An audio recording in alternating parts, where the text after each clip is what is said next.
Hospital, private hospitals such as St Mary's and St Margaret's and so on.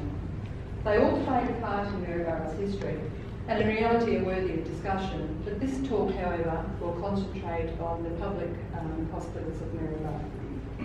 Maryboroug's current public hospital has been operational in Walker Street since 1887, 130 years ago this May. But in actual fact, the history of Maryborough's public hospital commenced in the 1850s. I intend to briefly outline the progression of Maryborough hospitals from the 1850s up until the 1920s. This is the time period when Maryborough's hospital was managed by a committee of known men of the town, and funding was mainly from subscription, donations and fundraising efforts of the community with little government support. It works. We have here a rather fine looking set of buildings with surrounding gardens, but what is the story behind them? What led up to their existence? How did they evolve? And what about some of the people associated with it? For those of you who know Maryborough, it is an early picture of the Maryborough Hospital in Walker Street. The hospital was opened in May 1887, as I've said before, 130 years ago, and continues to function today. But in reality, its story starts much earlier. By the early 1850s, the fledgling settlement of Wide Bay was becoming quite a thriving and prosperous town with a population of around 300. But what are the health of the people? In reality, they managed as best they could. Accidents and illnesses, particularly fevers and dysentery, were fairly common and treated with various remedies made at home or purchased from the store. There was some assistance from doctors such as Francis Oliver O'Neill, and I pressed that thing, who passed through in the late 1840s and the arrival of Edward Fielding Palmer in the early 1850s. Why did they do that? I need to go forward anyway. By 1856, the move to establish a hospital gained momentum. A committee was formed, known initially as the Wide Bay and Burnett District Hospital Committee, and met a few times, but nothing concrete became of it for about 3 years. Some cottages may have been used during this time, but the history is inconclusive. We have here a copy, it must be set on automatic, I'm sorry guys, I didn't realise I've done that. We have here a copy of some minutes dating 1856. The meetings must have been less than riveting as we see a doodle or two, which are pointed out by the arrows. We do know that a second committee in 1859 got things moving and rented a succession of cottages as hospitals. The first was the Church of England parsonage near Walker Street and Lennox Street for about 6 months. Then a house said to be a slab hut from a Constable Doran for the sum of 8 shillings a week. And later a house in Ferry Street from a Mrs McAdam at 13 shillings. The matron was dismissed for irregularities, which included supplying hospital alcohol to another female and admitting people who were not hospital subscribers or even requiring medical attention. Even Dr Palmer, who was instrumental in getting the hospital operational, fell under a cloud when it was stated he rarely visited the hospital. The hospital was said to be unhealthy and inferior, with cold coming in through the iron bar, and even the hospital secretary resigned. But this situation was overcome by a move to a cottage rented by Mrs McAdam, where it remained operational until the new hospital in Lennox Street was built in 1864. A governmental hospital statistic document for the year ending 1862 noted that Maryborough had a hospital with 4 beds. While all this was going on, several acres of land was given in Lennox Street and Sussex Street on which to build a hospital. This, of course, was eventually built with the financial assistance from the fundraising efforts of the community and was occupied by patients in July 1864. We have here an early photo of the Lennox Street Hospital. I must admit, it's a pretty drab-looking building. So we've gone from an initial cottage, get back there, we've gone from an initial cottage with a total of 15 patients treated for the year in 1859 and a population of a few hundred people, to 5 years later, the first purpose-built hospital outside of Brisbane, 90 patients treated and a population of around 2,000. But what next? While all this was going on, several acres of land, where am I? I've lost myself now. Population growth influenced by immigration saw the expansion of the hospital and its services. Gardens were laid out, fruit trees planted. Extra beds were added, and after 4 years, a new wing on the Sussex Street side of the building was added. Get back there. As a result of Polynesians being brought in as farm labour, a Polynesian ward was built as a separate building at the rear of the hospital, and a few years later extended. A morgue and larger kitchen were also built. But the building was not without problems. Damp causing a major patient discomfort was an ongoing problem, and was eventually addressed by cementing and painting the outside walls, as you can see here. The Gympie Gold Rush also created an issue for staffing the hospital, where the doctor, wardsman, matron and gardener all took all to the gold. After 10 years, in 1874, with the population closer to 7,000, an additional wing was added, this time on the Kent Street side. Get back there. And you can see that there in that picture. Close to 300 patients were treated, and a resident surgeon, Dr. Little, was employed. Prior to this, visiting doctors treated patients, and a residence for the doctor was built in the grounds. Floods were also an issue. After floods, increases in typhoid fever, dysentery and diarrhoea were seen. Eventually, a fever ward for isolation purposes was built. The hospital continued to expand in relation to population growth. A gas supply plus water supply to the main building were added, things that I must add we take for granted today. And by 1882, the hospital's first trained nurse was employed. Close to 600 patients were treated, with a population of around 10,000. I must admit, even though it is under flooding, it certainly shows you the extent of how the hospital complex was on the block. As the current hospital was deteriorating and not suited to the continued growth of the population, it was certainly time to look to the future, and land was eventually secured in Walker Street for a new hospital, but more of that later. Back to the Lennox Street Hospital. It was riddled with white ends, dirty windows needed repair, and offensive smells permeated from the grounds, presumably from a disused cesspit at the back of the wards. And a beautiful creek that was near the hospital when it was built was now severely polluted and causing a health hazard, particularly to the children of the schools nearby in the playground.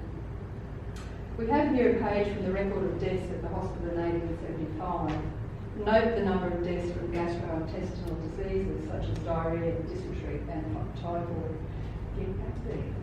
And you'll note that there's quite a lot of young ages there as well.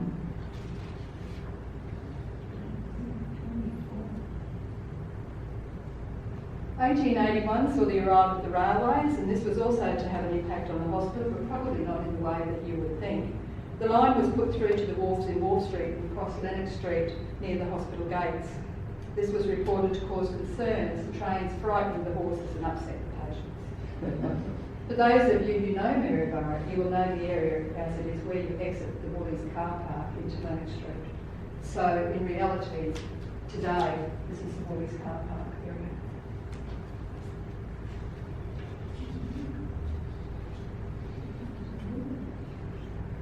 Then 20 years after the hospital opened in 1884, the surgeon's residence was converted into a town dispensary or outpatient department, where it remained for many years.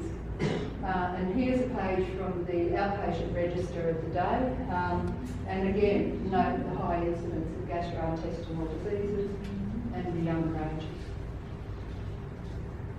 So we've reached 1885 and a new hospital was being built in Walker Street. Close to 700 patients were being treated and the population was nearing 12,000. But what next for the Lennox Street Hospital? The first for Maryborough? Well, in 1887, after 23 years, the hospital services were relocated to the new hospital in Walker Street, where it remains today. The town dispensary continued, but the other buildings were handed over for police barracks. The remaining buildings and land were later purchased by the Defence Department. And today, there's only a rock with a small plaque denoting where that hospital complex was. I think we should do something about that. Now back to the early 1800s. Not only did the hospital committee and the local doctors have concerns in relation to the Lennox Street Hospital, the council obviously had concerns also, as at a meeting in March 1880, a proposal was made to consult with the hospital committee regarding the removal of the hospital to a more suitable site, as it was flanked by dwellings, catches lots of noise and bustle of town life, and was getting too crowded. As per the earliest history of our hospitals, nothing much seemed to happen in relation to a new hospital until 1882, when finally 10 acres of land was granted in the then Walker Street police paddock. The government budgeted £6,000 for a building, and 13 acres were later actually gazetted as the hospital reserve, and that was in August in 1883. Although a little distance from the business part of town, it was considered ideal for the purpose, as it was on high ground and commanded a good view. But not everyone saw this as positive.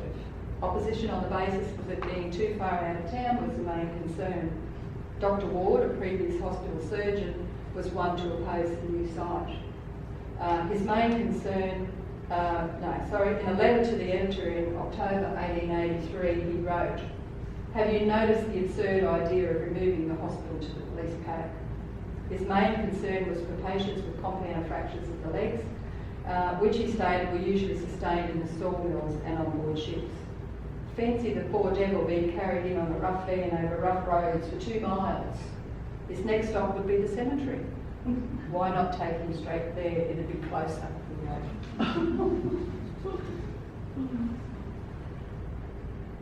Despite the opposition, by mid-1883, planning for the new hospital was underway. The biggest thing was the discussions, or perhaps arguments might be a better word, and the decisions that had to be made as to the class of the building. This took well over a year to finalise, with several plans being issued and modified, tenders being called, cancelled and recalled on several occasions. Maryborough was fortunate to get the large brick hospital buildings that it eventually did, because initially the hospital committee wanted a cottage-style hospital. However, the colonial architect, John James Clark, won the day by proposing a plan known as Tollet's hut system.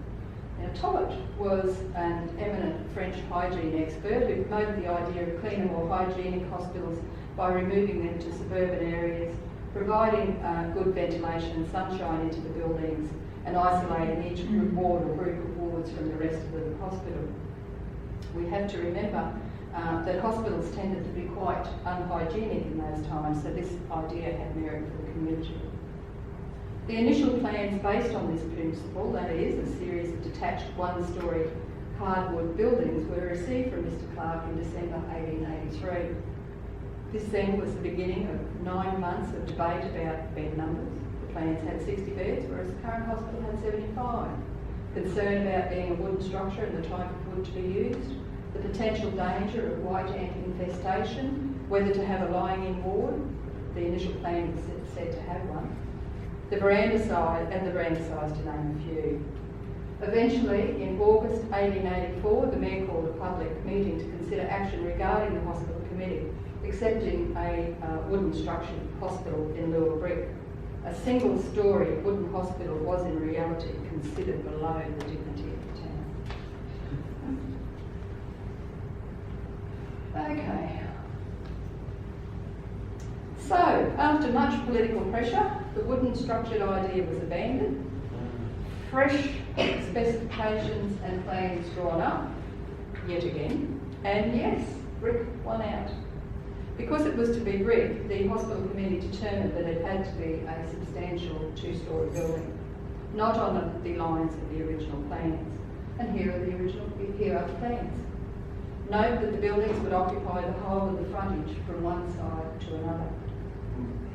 At last, by January 1885, 13 months after the original plans were received, Robert Taylor was contracted to build the new hospital for £10,330, and a suitable site on the block was chosen for the building.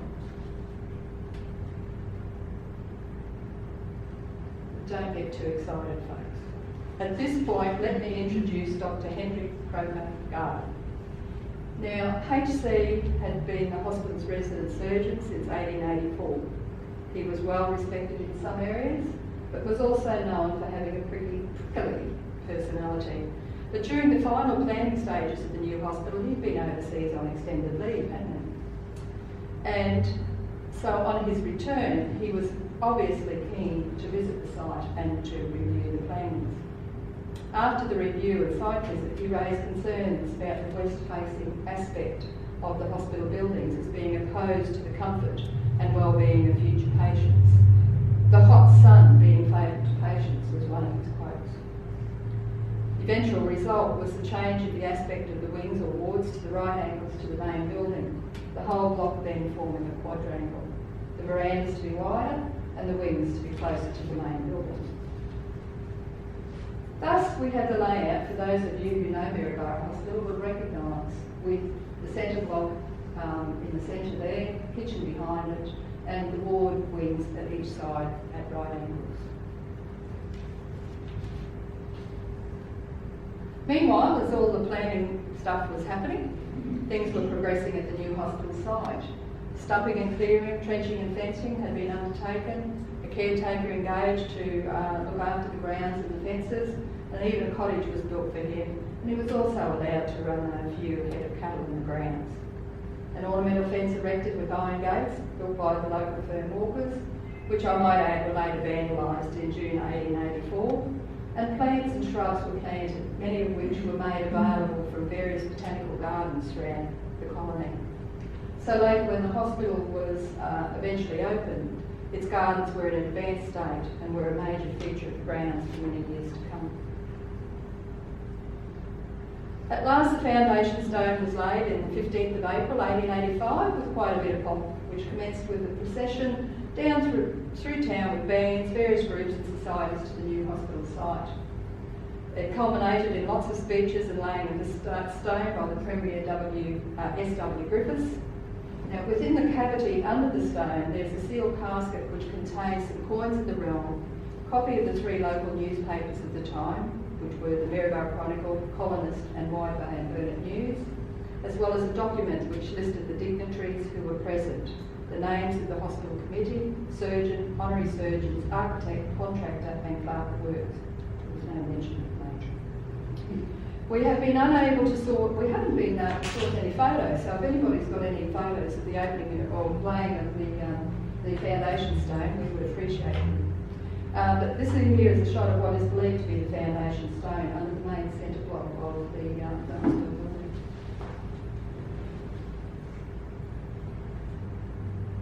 As the building was progressing, a few essential things were noted to have been omitted in the plan. A residence to the surgeon was a major concern.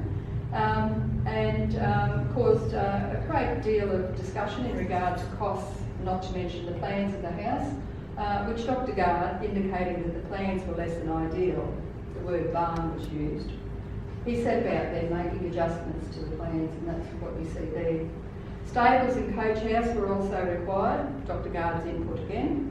A morgue or dead house, as it was known at the time, was also an admission and had to be added, and, horror of horrors, no gas or water, as no provision had been made for laying these. Obviously this was soon rectified, but at some expense.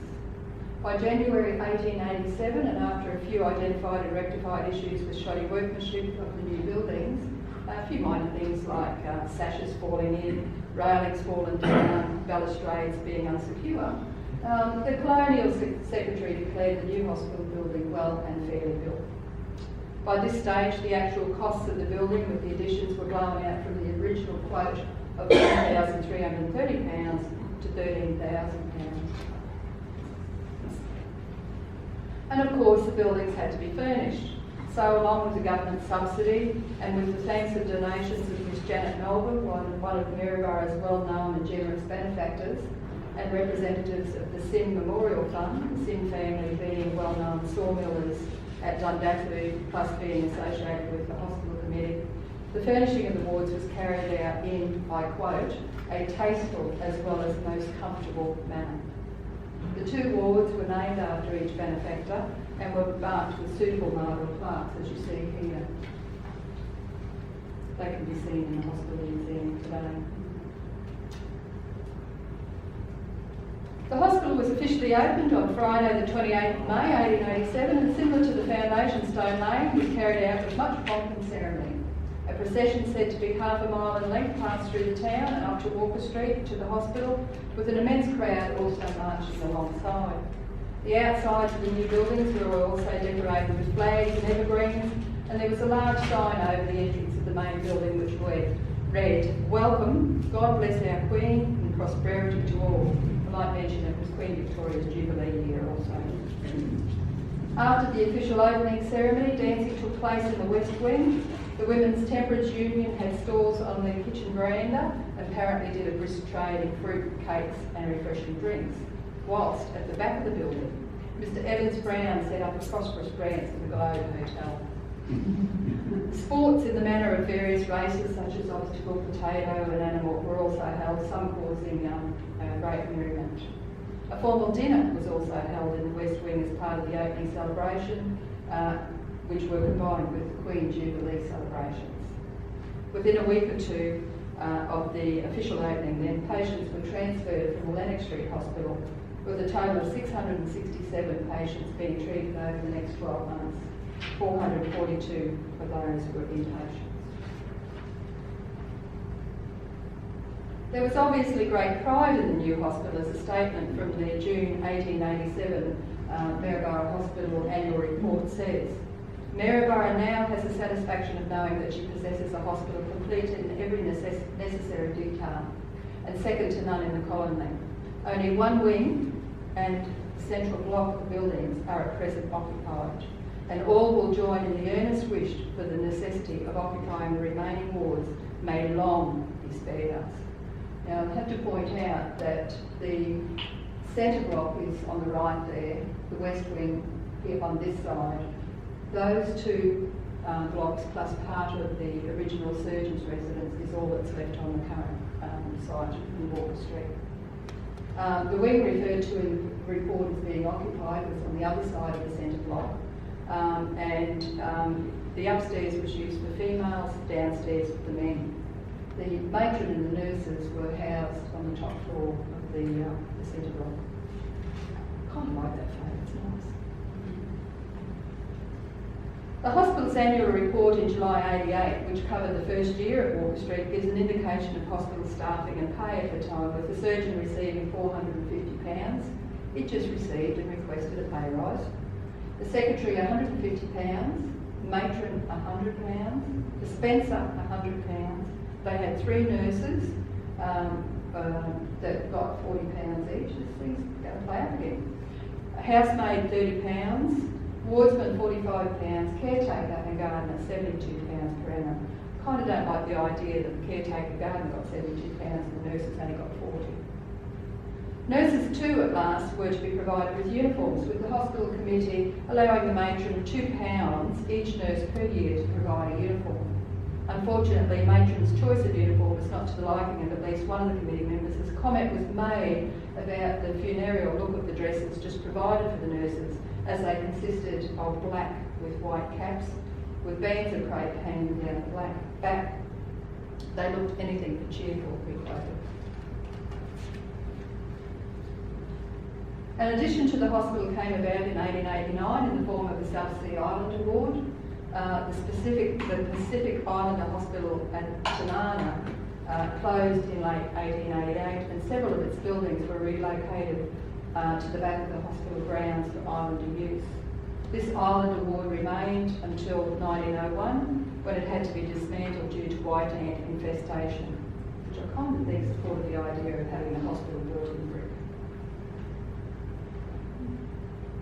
The surgeon, Dr. H.C. Gard, started doing more complex operations with the assistance of the new anaesthetic, chloroform, and continued with well-publicised disagreements with matrons and nursing staff, which I won't cover here. By the early 1890s, the hospital started to educate nurses.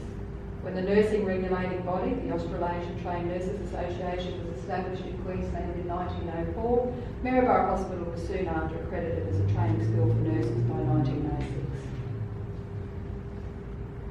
Around that time, in 1905, Maryborough had the misfortune of having an outbreak of pneumonic plague.